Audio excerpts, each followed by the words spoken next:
Hello, my friend. Here we are in the imagery and branding module. Now, I love this stuff. I'm excited to get into this because this is a new way of looking at branding, and people have got their own perceptions of what branding is.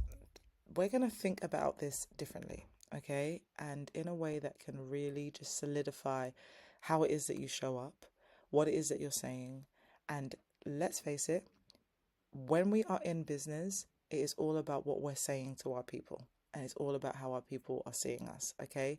And that's the gist of branding. But we're going to be diving into this in a new kind of way. So I just want you to sit back into this, take notes. If there's a moment where you feel like, oh my gosh, this is a lot of information, or oh my gosh, I'm unsure, that I just want you to pause the video and just take a breath and then come back to it when you feel yourself leveling out. Equally, you could feel very, very inspired through this, very, very excited. And so, keep that energy, keep that vibe going, okay?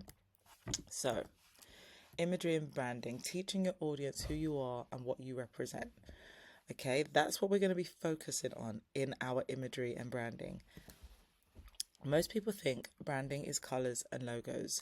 Of course, and that's okay to be thinking that, but it's so much more. And actually, before you even step into colors and logos and all of those things, we need to do this work first in our branding. We need to do the deeper foundational stuff before we even get over to the other places. And once we have doing that stuff is so much easier. So we're going to get into a little bit of color work at the end of this module. So I want you to really just dive in before that. And as you get to the color work, it's going to be easier for you to really understand, okay, if you want to change the colors that you already have, or if you want to implement certain colors into your business and branding. And I'm going to tell you why as we go, okay?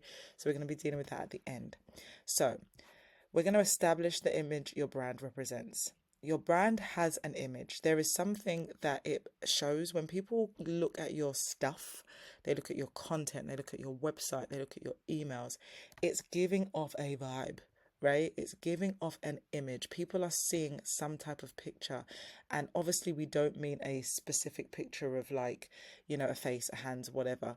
That's not what I mean. It's giving off a vibe. There is something that it gives off, and a certain way in which people are seeing your brand. And today we are going to decide what that is. So even if you've got branding, even if you've been posting, even if you've got your website and all of this kinds of stuff, we're still going to be looking at that and making sure that it's actually saying what you want it to say. A lot of the times when we get to a certain place in our business, so for myself, last year of 2023, I went through a whole rebrand because my image was no longer serving what I wanted my brand to be saying. Okay. So you might get to a place where you feel like it's time for a rebrand, and that's okay as well. So I want you to think about things from the perspective of your audience. So it's how they are seeing you. They are seeing you. Are they seeing what you want them to see? Are they seeing the truth? Are they seeing what your brand image is really supposed to be offering out? So some of the words that you might think of when it comes to your branding: sensual, strong, honest, intuitive, glamorous, secure, exciting, courageous, elegant, confident, independent, fresh, unique, passionate. When you've got a string of words that your brand represents, that also can help how you show up in your brand and how your brand reflects to other people. So I'm not going to get tired of saying to you, this is about doubly how you want people to see your brand and how they are seeing your brand, okay? And a lot of the times we need to put ourselves in the position of our onlooker, because it isn't always about what we think it's saying. Are they getting it? And this is why messaging is so important. It's why marketing is so important, because we need to understand how people are seeing us. When I show up in my brand and when I'm putting my things out there, I'm aware that I have clarity to a certain degree on what I'm saying and why I'm saying it and all of those kinds of things. But if it's not reading to our audience, it doesn't really matter. because our brands are not for us, they're for other people. Our businesses are to serve other people. So what are the words that come up for you when you think about your brand, when you want people to onlook? What are the words you want them to think about your brand? I would really invite you to write down a list of words that come to mind, and that are the words you want them to be thinking when they see your brand. These words are the foundation of feeling for your brand. Okay, they are going to be foundational in how you show up, in what people are seeing, and that is the most important thing. Those feelings read through your content, and that's why. So internally, you have, okay, these are the words I want them to say. These are the words I want them to think, feel. When they see my content, I want them to feel those ways. And so right now, is your content doing that? Are they seeing that sensuality or that passion or that independence? So we're going to dive into something called brand archetypes. And again, this is a foundational principle for how we're showing up and how we want onlookers to see our brand. Okay. Again, not going to get tired. This is how I want people to see my brand, and this is what they're seeing. Think about a reflection. Are you reflecting truth? Can they see themselves in you, in your brand, in what you're offering? Can they see their goals? Can they see their problems being solved? It's looking at it from that perspective. An archetype isn't a template or for cookie cutter characters. It's a collection of universally recognizable traits that give us a skeleton for designing a character that is both familiar and distinctive. If you thought about your brand as a character, okay, your brand is playing a character in the movie of life. So when you think about that, who is that character? Every character in any film you've watched is a series of complexities. We are made as human beings over a series of time, and there are complexities within us as we show up and as we facilitate and give to our audiences. And so we want to define the character of our brand. So we're going to look at archetypes, and there are 12. And during the process, you are going to establish a primary archetype and a secondary archetype. Now, it won't mean that you don't relate, excuse me, you don't relate to the other ones. You have a third, you have a fourth some of the times, but you're going to have two primary or one primary and one secondary archetype that you really, really resonate with. And that's what we want our audience to be leaning into. So let's dive into that. Okay, so overall, this is the 12.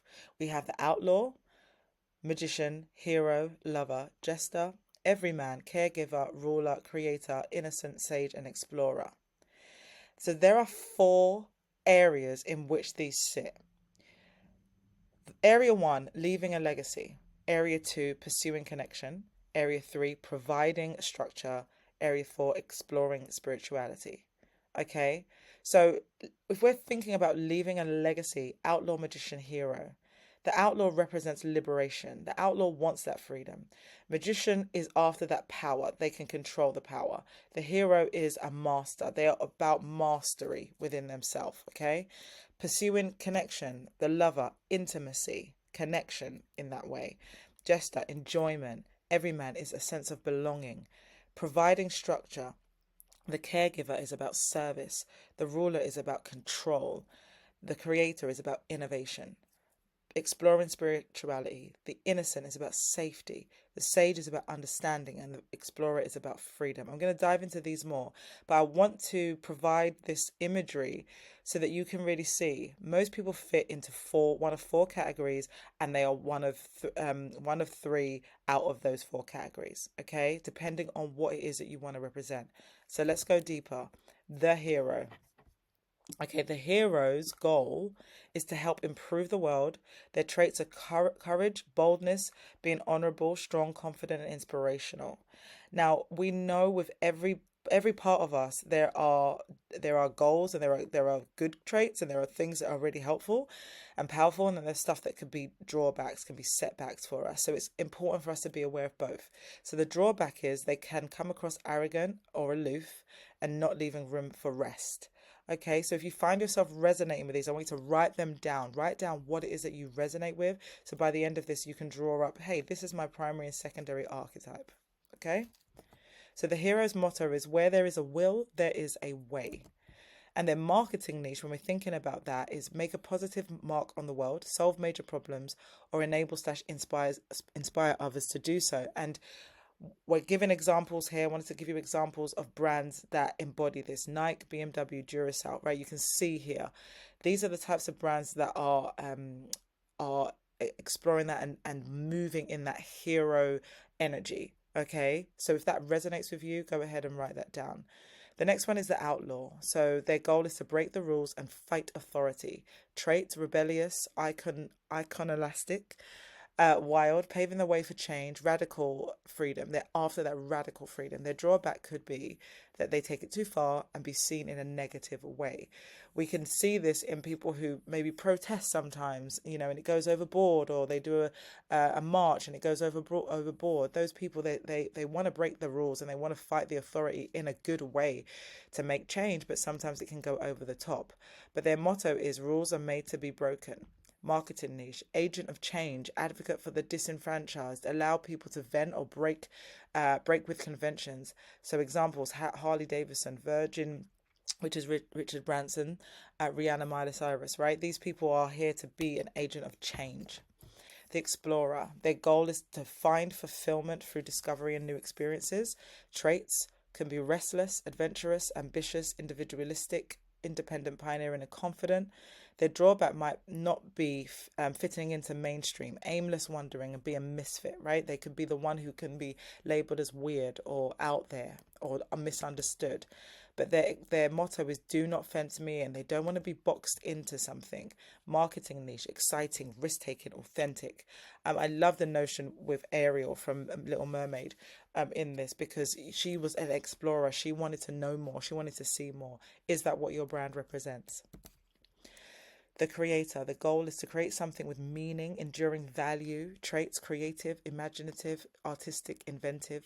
An entrepreneur, non-conformist. Drawback could be perfectionism and in being impractical. That happens with so many creatives. I find that absolutely in myself at times. And you might find in your primary that this is, you're really this thing and you want to lean into this other one a little bit more. Again, that is so helpful for your content. It's so helpful for how you show up. So you're not dominant in one area. You can be versatile across the board. Their motto is if you can imagine it, it can be done. The creator: marketing niche, visionary, help customers express or create and foster imagination. So we've got some of the examples here, and you can see, like, we know that these people are creators, right? They are creators, they're innovators, agents of change in that as well. The ruler: their goal is to control, create order from chaos. Traits: leader, responsible, organized, role model, administrator. Drawback: could lack a common connection or be too authoritative or controlling. We've been around people like that. So you have a leadership quality, but sometimes if you're not looking after that quality, if you're not training in that, if you're not growing in that and building self-awareness, you can end up, going too overboard. The ruler's motto is power isn't everything, it's the only thing. Okay. Marketing niche: help people become more organized, restore order, create more stability and security in a chaotic world. Okay. So there are good and so-called negative traits. Again, it's about balance. The magician: goal, make dreams come true, create something special. Traits: visionary, charismatic, imaginative, idealistic, spiritual. Drawback: could take risks that lead to bad outcomes. Sometimes the magician can go way too overboard with being magical, okay? But again, this is about your brand. So it's what you want your brand to represent. And we know a magical brand, Disney, it can happen, right? Magician, marketing niche: help people transform their world, inspire change, expand consciousness, and be transformative. So there's a beauty in that, right? When you really hone into the great side of that. Lover: create intimacy, inspire love. Traits: passionate, sensual, intimate, romantic, warm, committed, idealistic, love spiritually or physically, could be either or. Drawback: could be too selfless or not grounded enough. Motto: you're the only one. The love and marketing niche: help people feel appreciated, belong, connection, enjoy intimacy, build relationships. Yeah, so we know that, and in any business, building relationships is important. So again, you may just have certain things that you resonate with in this archetype. The jester: the goal is to bring joy to the world. Traits: fun, sense of humour, light-hearted, mischievous, irreverent. Drawback: could be seen as frivolous or disrespectful, especially if somebody doesn't get the humour of it. Okay. The jester's motto: you only live once. Marketing niche: help people have a good time or enjoy what they are doing. Allow people to be more impulsive and spontaneous, right? And we know that these faces represent that kind of thing. Is that something in your business that you want to bring to the forefront? The caregiver: goal, to care for and protect others. Traits: caring, maternal, nurturing, selfless, generous, compassionate. Drawback: being taken advantage of, taken for granted, or exploited. Okay, so when we're dealing, especially with personal development and self-awareness, some people who people please lean into the caregiver way too much and can step into that drawback notion. But when we're thinking about it in terms of our brands and business, there is a way to be caring and still be strong in that and not be taken for granted. So check with yourself, are you leaning into that? The caregiver as motto: we care for you. That simple. Marketing niche: selflessly caring for your needs and empowering you to thrive. Okay, examples there: Dove, Johnson and Johnson, UNICEF, and Salvation Army. The sage: goal, to help the world gain wisdom and insight. Traits: knowledgeable, trusted, source of information, wisdom and intelligence, thoughtful, analytical, mentor, guru, advisor. Okay, consultants often sit in this space. Drawback: could be overly contemplative or too opinionated. I actually, I'm just gonna say this. I've worked with a consultant and still do at times where she can often step into being too opinionated, and so much so that work doesn't get done. She's very good at bringing wisdom, but may struggle with, okay, this is how we implement it. Is not good at that because she's so busy going over her opinions. So sometimes you can step into that world, and I do find that consultants can do that. So if you are a consultant or you're building a consultancy, how can you lean into, yes, being opinionated and giving advice, but also allowing space for relationship and communication, open communication. The sage's motto: the truth will set you free. The sage marketing niche: help people to better understand the world, provide practical information and analysis. So you can see that we Google, BBC, that's what that is. To a certain degree, there's areas of AI that will step into that, but AI will never overtake the human mind, right? There are some limitations to that. So let's talk about implementation in this way. So questions you get to ask yourself is, how can these archetypes steer how your brand shows up? When you're thinking about how your business, how people are seeing your business, how can the archetypes, if you've selected your primary one, your secondary one, how can you use those to show up in your business? Where do you feel needs more implementation of a particular archetype? So it might be that your main one is the creator, but you need a bit more sage in there, right? You know that you give wisdom. You know that you've got this consultancy or advisory part where you're giving education through your business. Can you bring that in a little bit more, and how can you do that? Is there content you can capture that better represents an archetype? What do people need to know about your brand that they currently don't know? Okay, so you may know that you're a caregiver, but we're not seeing that in the world. We're not seeing that in your business, in your brand. What has been your biggest aha moment during this module so far? This is something to just notice within yourself and build awareness around. I would love you to share it in the Telegram group so that we get an understanding of what has been a breakthrough moment and what you have learned in this about your brand, about your business, and about showing up. Because the more awareness you have is the more the knowledge seeps into your heart, your soul, your mind, and your body, and you become that thing. Okay, so do share. Representation. So when I say this, we're going into a little bit on colors, and I did this at the end because I want to generate feeling. Wanted you to be able to understand, hey, here's the archetypes, here's what my brand's representing from that archetype standpoint. And now when I look at it, do those colors marry up with what I say that my brand is representing? Okay. Does it marry up? So let's look at this. So we know um, this is a color wheel. I've got two for you, two variations. This is the more in-depth one, and then I'll show you the simpler one. So it's just you understanding what resonates with you. And you don't have to make a solid decision right now. You can process this. So we've got pursue connection, as we know, leave a legacy, explore spirituality, and provide structure. Okay. So when you think about the two primary that you have and the sub ones, you can think to yourself, okay, leave it. I've got brand archetype and leave a legacy. This is the color area that it represents. And this is not Bible. Okay, you don't have to do this, but this is helpful because there is a psychology to how people work with people. There is a psychology to branding. It isn't just a pretty color. So pursue connection does fit in this area, right? Your reds, up until about your magentas, right? All of here or your anilines. This is pursue connection. It is that. Your provide structure is your blues, your turquoise. It is what people resonate with. Explore spirituality are your greens. Leave a legacy are your yellows, your oranges, right? So if there's a color that's jumping out to you, take note of that color for sure.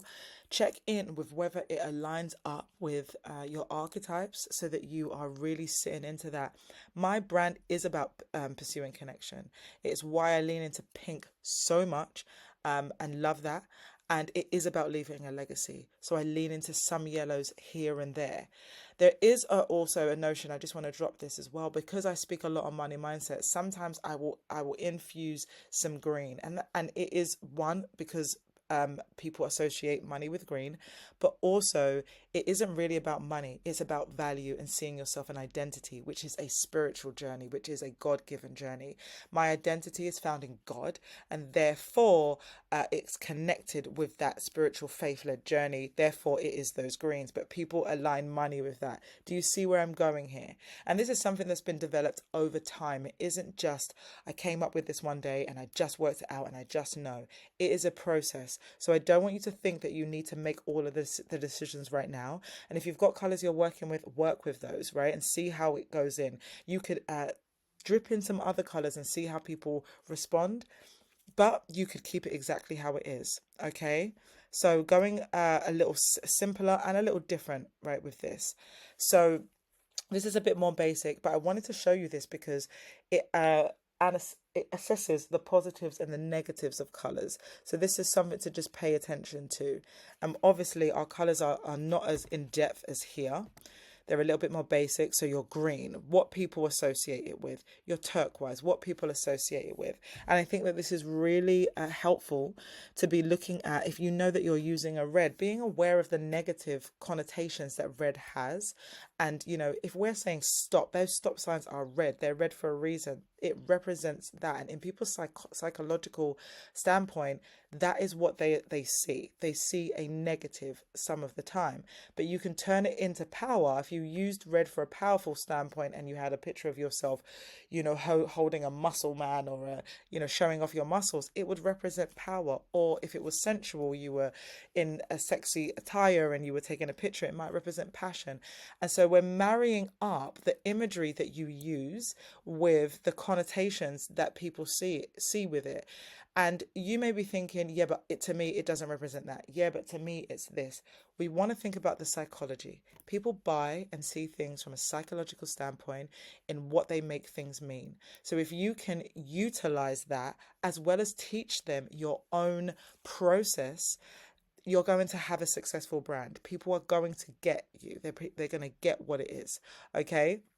So I want you to lean into that. Again, go back through this module, look at those archetypes, look at those colors, look at what it is that you want people to see, those words, and just think about whether your brand is currently doing that. Answer those questions, dive in. And you're going to get grounded and more clearer on how you desire to show up and what you use to show up to attract your people. So I hope this was helpful. I know it was a lot of information, but do come into the Telegram group, ask questions, drop in what your archetypes are, and let's bounce back and forth and check in as to whether your brand is currently showing those archetypes and giving us a sense of what you want your brand to represent. Okay, well done for this. I'm super proud of you. Keep going. You've got this, and I'll see you in the next module.